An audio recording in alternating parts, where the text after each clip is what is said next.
Hello everyone, mga parts, mga Mars, at nandito na naman kayo sa aking channel, sa Rabong Ilaw PHKSA, at pagbibigay na naman po tayo ng isang opinion dito sa pag-endorso nga ni VP Sara kay Amy Marcos na talagang ikinagulat ng lahat. Grabe, lahat ng DDS nag-react. Kumbaga, kahit hindi DDS, kahit dilawayan, pinklawan, pulaan, lahat sila nag-react. Talagang iba talaga pag si VP Sara na nagsalita, gumalaw talagang mapapa-amaze ka na lang. Kaya ito, panoorin natin yung opinion ni Sas dahil dyan sa pag-endorse niya ni VP Sara kay Senator Amy Marcos. Sige guys, samahan niyo ako manood. Let's go!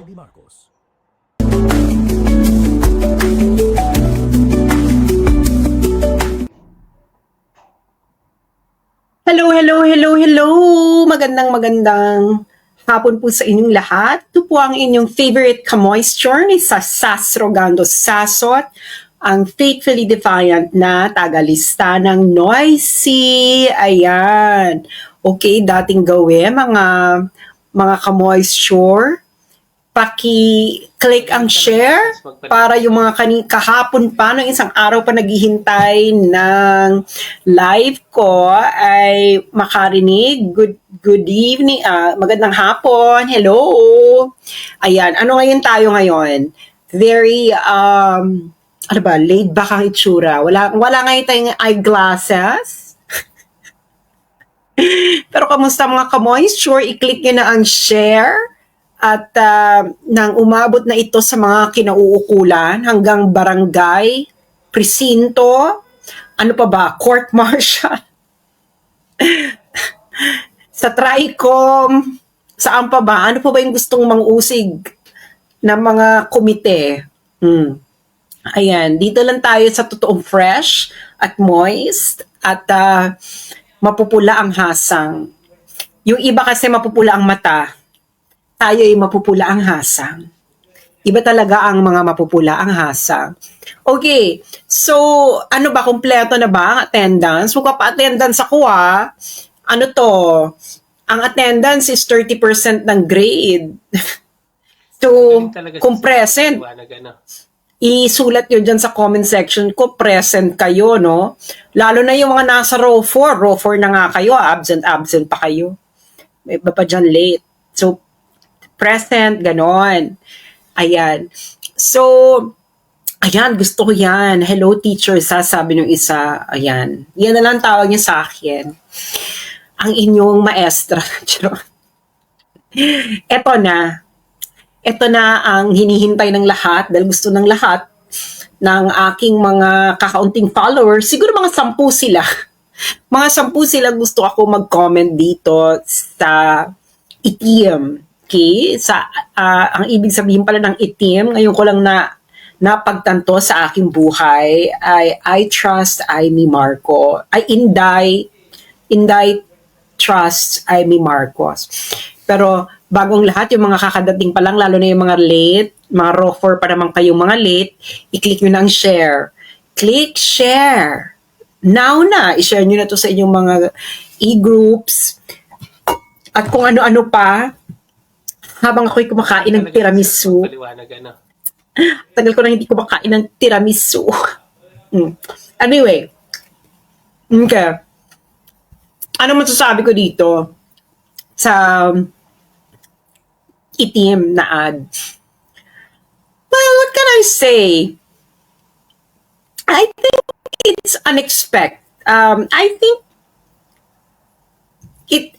it's expected. It's not totally surprising na magkakaganon. How should I put this? Ako, I think, this is ano to lang opinion ko lang. Wala masasaktan. Kung masaktan kayo, bato-bato sa langit. Katamaan ay huwag magalit. Ako, ganito I think it is expected na Amy would turn back on the admin. Ang problema lang dito is the timing. Okay? Magaling talaga si Why? magpaliwanag. Katulad na rin, kasi binabasa ko ang pulso ng mga nagko-comment, no? Alam niyo naman ako, kailangan kapulso. Hindi lang tayo ka-moisture, kapulso ng taong bayan. Charot. Pwede na maging politician. Puta. Okay, hindi lang ka-moisture, kapulso. So, binitingnan ko yung pulso ng mga readers ko. Okay? Ang nakikita ko sa pulso ng mga readers ko is mixed opinion. Yon ang totoo, no? Mixed opinion. Merong okay na in-endorse ni Madam VP si Senator Amy. Merong no! May mga ganyan talaga. No way! Ganon. May ganon, no? May no way! Tapos meron namang lukewarm lang. Yung mga tipong, meh. Oh, tama ba ako? Tama ba ako mga ka-moisture at kapulso at na-cover ko ba ang lahat ng reaction in summary? Kailangan i-summarize naman natin ang reaction, di ba? Tama ba ako sa summary ng reaction ng mga ka-moisture na hati ang opinion? On one side, merong go, go, go na, okay, we support, ganyan. Meron namang sa other extreme na, no way, ganon. Tapos merong nasa gitna na, okay, meh, ganon. Okay, so bakit ganon ang opinion ng mga ka-moisture natin? Wala ko pakialam sa opinion ng mga followers ng iba. Ang akin lamang ay pulso ng mga ka-moisture. Diba? Una-una, bakit yung iba ay nag-no? Doon tayo sa pinakamatindi, yung talagang, no way! Ganyan. Kasi yung mga yan, may trauma. May trauma. Bex, bago pa lang ang trauma. Hindi pa sila nakaka-recover. Ang nakakaloka kasi, yung trauma nila, cumulative. Cumulative yung trauma. Alam nyo karamihan ng ka-moisture, ng followers ko, ito ay hindi naman talaga mga pro-Marcos yan. Aminin ninyo, yung mga ka-moisture, hindi talaga mga pro-Marcos yan. Hindi sila parang, ganyan lang sila sa mga Marcos. Aquino, Marcos, okay, sige, baka pwedeng mag-Marcos. Pero hindi talaga yan die-hard Marcos supporters. Wala akong die-hard loyalist na followers. Totoo lang. Siguro dun sa isang page ko, no, sa For the Motherland, may mga loyalist dun, binura nila. So, dito sa page ko ito, wala talaga ditong pro-Marcos. Siguro mabibilang mo, siguro mga 1%.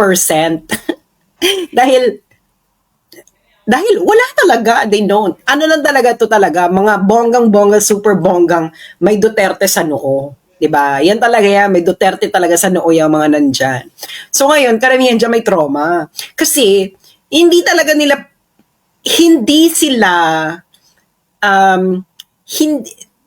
parang yung kay Marcos support nila, naka-attach yun sa support ng mga Duterte sa Marcos. Ganyan yung aking mga followers. Okay? Dahil nga, wala naman sila pakialam sa mga Marcos, ayaw nila sa Aquino. So ngayon, nung sinuportahan ni Inday si BBM nun, sila naman parang, okay, let's do it. Alam mo yun? Karamihan dyan yung tipo, okay, let's do it.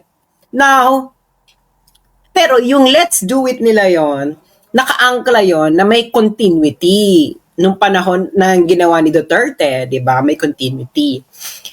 Biglang, pagkaupo pa lang, shit, gumaganyan na yung mga ka-moisture natin, sandali, parang may something, ganyan, may something. Nung nagsalita na ako, actually, itong mga to, nagalit dito, mga nagpa-follow sa akin, nagalit dito, nung nagsalita ako against EDCA. Umamin kayo, tigilan nyo ako, kayo dyan mga follower, yung mga ka-moisture, karamihan sa inyo hindi nyo ako maintindihan nung nag-anti-EDCA ako noong February 2023. Halos isumpa nyo ako sa Earth, sa Mars, sa Saturn, pero ako'y nanindigan dahil yun ang paninindigan ko, wala akong pakialam. Sabi nga ng mga pabebe girls, walang makakapigil sa amin, charot.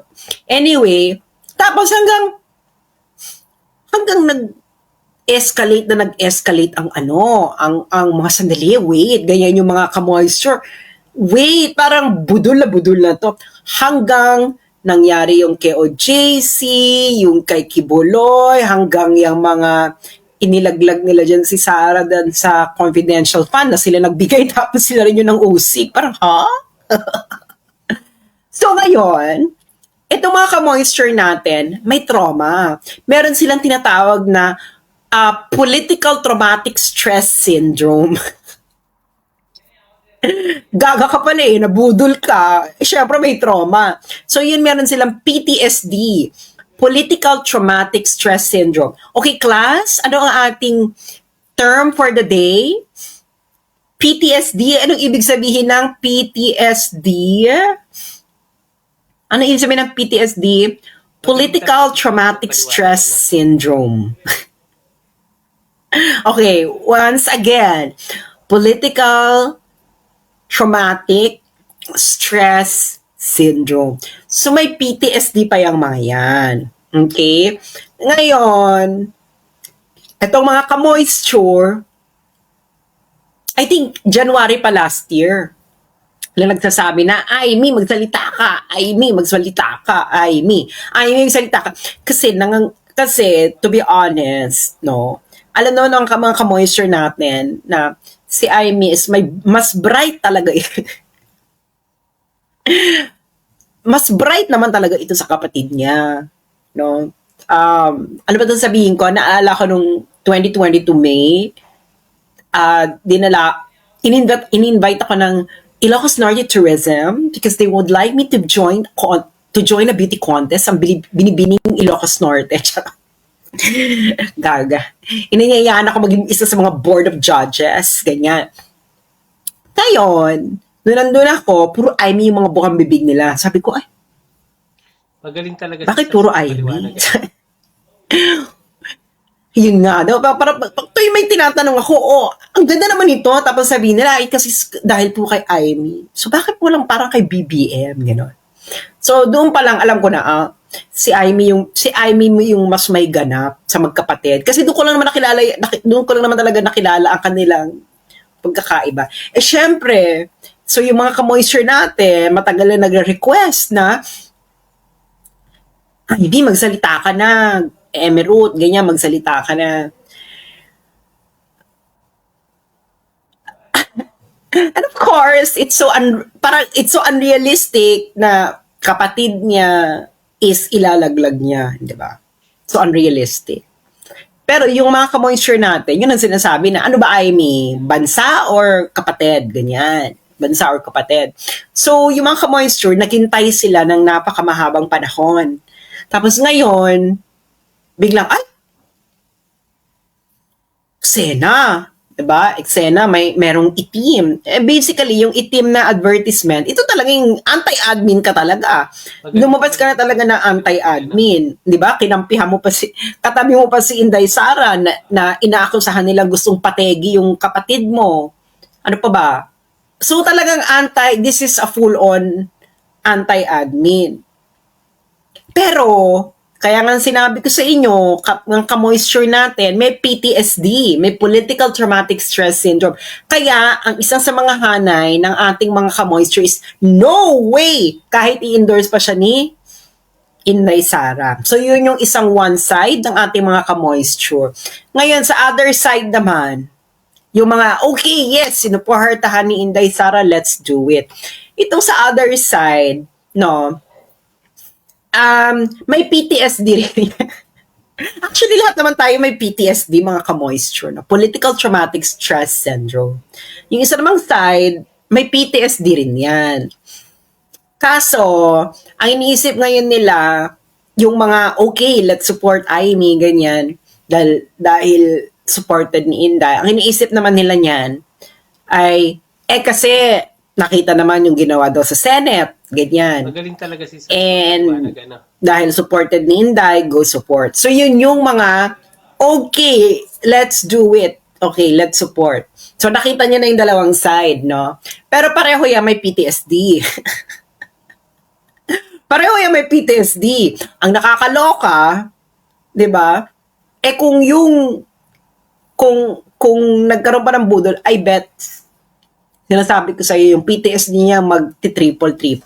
So yung mga nasa gitna naman, yung mga meh, ganyan, nung lumabas sa endorsement, yung parang meh, yung hindi naman sila against, hindi naman sila support, ano lang sila, parang meh. Again, repeat after me. Sino yung ang reaction ay meh? Isulat nyo nga dyan kung nasan kayong posisyon.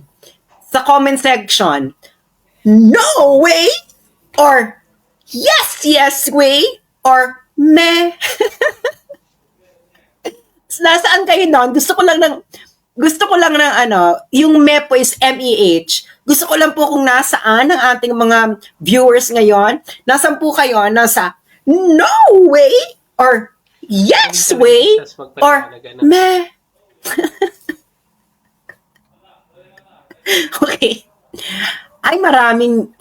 Okay. So, may mga no way, may yes.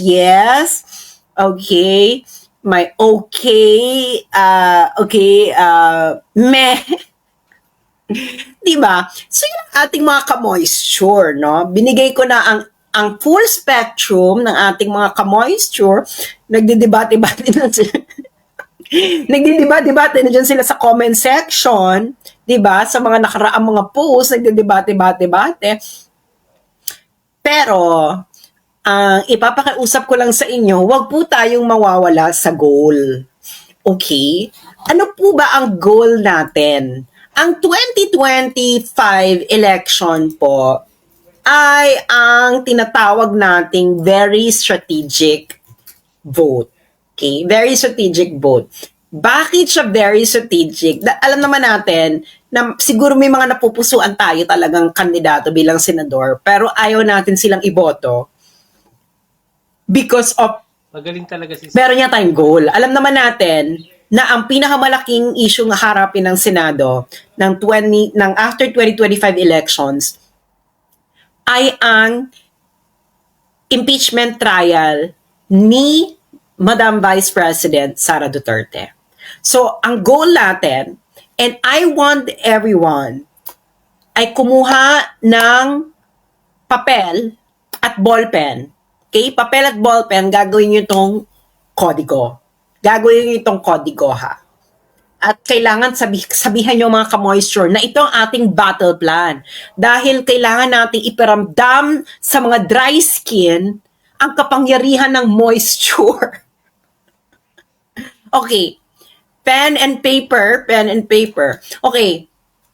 Ulit-ulitin natin to. Pen and paper now din para may kodigo kayo sa eleksyon. Okay, ang una nating goal ay kailangan Duterte. Okay, kailangan vote straight Duterte. So, sino-sino sila? Pakisulat sa papel. Number 10. Jimmy Bondoc. Magaling talaga Okay, number 10. Jimmy Bondoc. Uulitin ko. Number 10, Jimmy Bondoc. Okay, next na isusulat sa papel, number 22, 22, sa bingo, dalawang madring nakaluhod. Bato de la Rosa. Yan, Bato de la Rosa. Okay, next number is number 28, 28. Sa bingo, sa bingo, N, 28. Number 28, bongo. Okay, 28, bongo. Okay, number 30, 30, Hinlo. JV Hinlo, number 30. Okay, 30.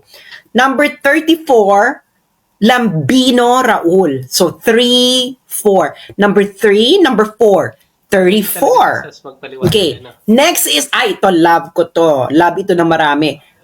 Number 38. Number 38, Marcoleta. Okay? 38, Marcoleta. 38, Marcoleta. Okay. Number 53, 53, Kibuloy. Okay? 53, Kibuloy.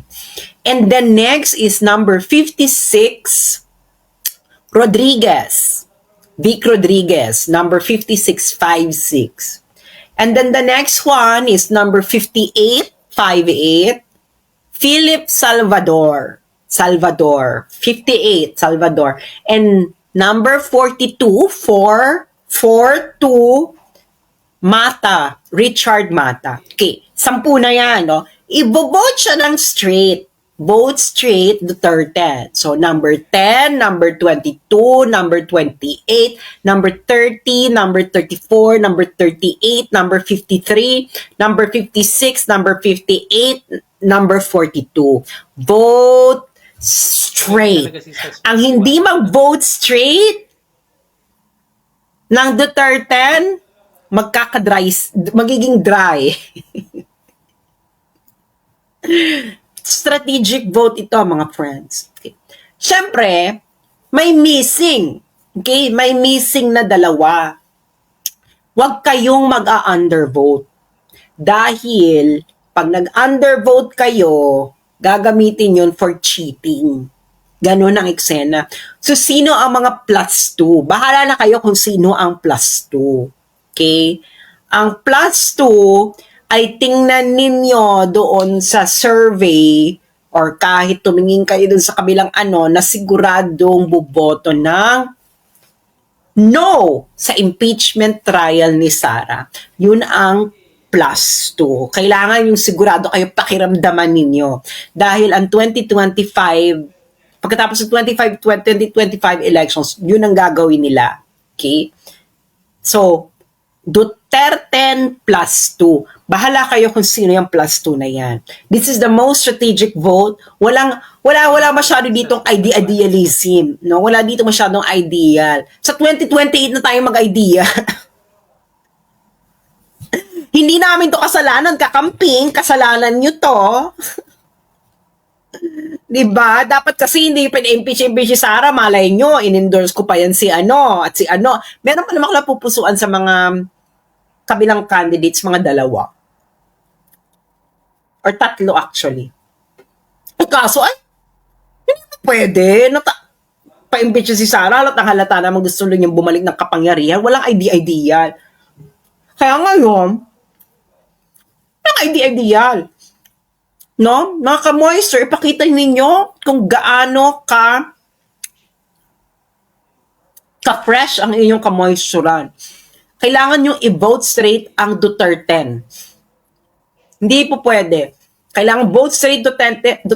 Huwag kayong mag-iiwan ng blanco sa mga senador. Dahil ang gagamitin sa cheating. Sinasabi ko sa inyo, yung undervote na count, i-distribute nila yan. Okay? Kaya huwag kayong mag-undervote. Magaling talaga. 10 plus 2. Huwag kayong boboto ng kahit sinong kakamping. Huwag niyong iboboto ang mga kandidatong nag-uumpisa sa letter T, ang apelyido. Kailangan, Bongo should be number 1. De La Rosa should be number 2 in the counting. Ganyan na, Bongo, De La Rosa. Pwede naman De La Rosa number 1, pero ngayon kasi namamayagpag si Bongo eh. Okay? At wala dapat kakamping candidates ang pumasok. Tama na yan, na-i-flash natin yung sa Inodoro. No? And I'm pretty sure yung kabilang parlor, dinadala naman nila yung Kiko Bam. Ayaw lang sabihin ni Kiko Bam na dinadala rin naman sila ng alyansa. Pero quiet lang kasi hindi pwede sabihin. Kasi pag sinabi nila, manuloka yung mga kakampings na, ay, bakit ka nagpapadala dyan? Wais din ang mga kakampings, di ba? Siyempre, para may option sila later on pag nagka-leche-leche na. At least sabihin nila, hindi kami nagpa-endorse dyan, ha? Tigilan niyo ako.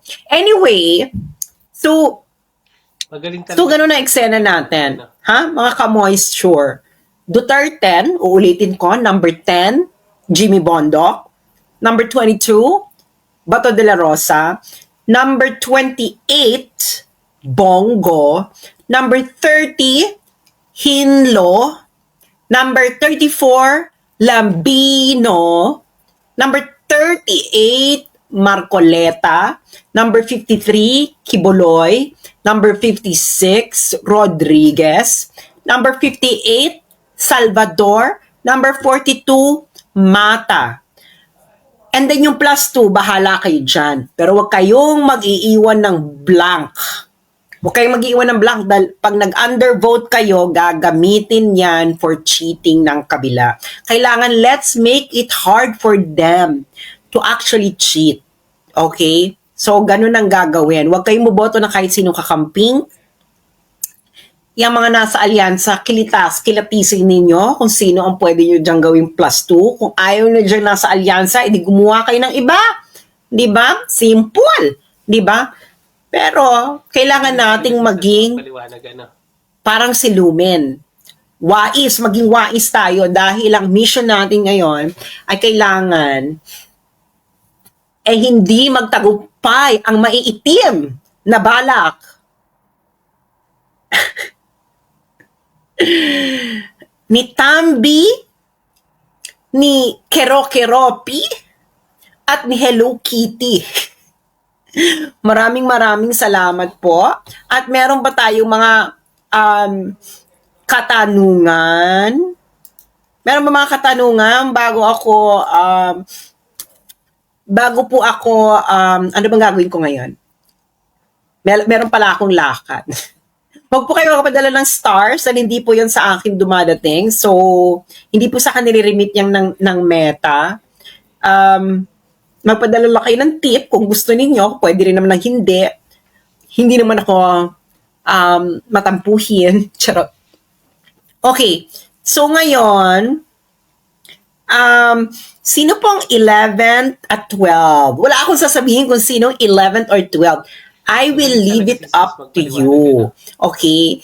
Kasi ang gusto ko lang is kailangan vote straight Duterte plus 2. Ngayon, kung sino yung plus 2 ninyo, bahala na kayo kung kanino nyo gusto makinig. Kung gusto nyo si Robin Padilla, may iba siyang plus 2. Si Inday Sara, may iba siyang plus 2. Di ba?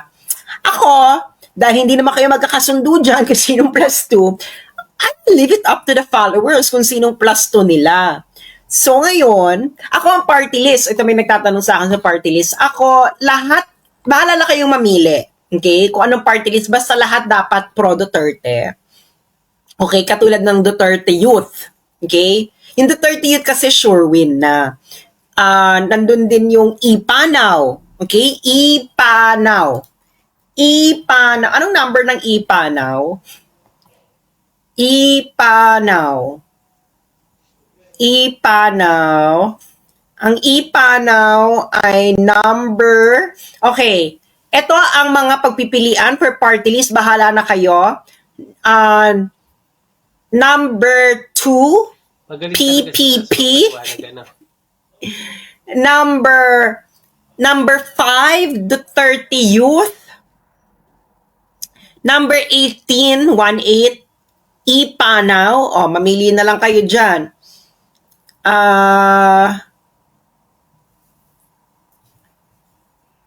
And then, meron ding Gabay, number 139. Meron ding Sagip, kina Marcoleta to, 6565. Okay, pero ako personally, ang aking ine-endorse, dahil wala po ito po galing sa aking puso, taos puso. Dahil may mga kamag-anak po akong people with PWD o may mga disability, maraming senior, maraming merong disability. Ang inaano ko po is yung number 8, P3PWD, yung kay Rowena Guanzon. Dahil si Rowena Guanzon, alam ko may tunay na paninindigan at kahit at kung meron man kami hindi pagkakaintindihan, alam ko po na siya ay galing sa tunay na paninindigan at hindi yung pagewang-gewang na paninindigan. Kaya yun ang akin, no? My personal choice for party list is number 8, P3 P3PWD. Because marami po akong kamag-anak at kakilala na merong disability. So yung mga ibang Duterte party list dyan, na align, wag po kayo masasaktan. Marami rin naman boboto sa inyo. Pero wag po kayong boboto ng kahit sinong Makabayan Block, mula sa Makabayan Block. Yung akbayan, itrato nyo po yung akbayan bilang isang kulugo. And ayun po, for me, my personal choice is number 8, P3PWD. Isa lang po ang ibobotong party list, ha? Pag nagboto kayo ng more than one party list, mawawala. Hindi na yung counted. So, yun ang akin. My personal choice is number 8, P3PWD. Dahil ako ay may mga kamag-anak na people with disability and natutuwa ako kay Rowena Guanzon. Siya ang tunay na kakamping na may paninindigan. Tunay na paninindigan. Yes. 'Di ba? Kung ano siya noon, ganun pa rin siya ngayon. Magaling talaga si So maraming salamat sa inyong lahat. So again, Duterte at yung plus 2, bahala na kayo. Mamili kayo kung kaninong plus 2 ang kukunin ninyo. Yung plus 2 ni Robin, plus 2 ni Inday. Sino pa ba? Plus 2 ni... Yung pa lang naman na nag-open up ng plus 2, di ba? Plus 2 ni Robin, plus 2 ni Inday. Pero wag kayong mag-undervote. So, vote straight, Duterte 10. Okay? Vote straight, Duterte 10. And, plus 2. Bala na kayo kung sino plus 2. Wag kayong mag-undervote. Harangan ang pagbabalik ng mga ipokritong mga kakamping. At harangan natin ang maiitim na balak ni Hello Kitty, ni Tambi, at ni Keropi. Bahala na kayo kung sino yung tatlong yon. Thank you so much. And maraming salamat po sa mga nagpadala ng tip via GCash na kahit maliliit lang, mga piso, 2 piso, 3 piso. I appreciate them because they come from the bottom of your heart. Charot. Anyway, thank you guys. Till next time. And again, ito po ulit si Sas Rogando Sasot, ang inyong tunay na kamoy, sure at faithfully defiant na tagalista ng noisy na nagsasabing hanggang sa muli. Yo guys, yun lang ang video natin at doon nagtatapos ang paliwanag nga ni Sas Rogando Sasot sa mga bagay-bagay na yan. Kaya don't forget to subscribe mo yung YouTube channel, hit the notification bell para lagi kayo update sa akin na upload na video. God bless everyone. Bye-bye. I love you all.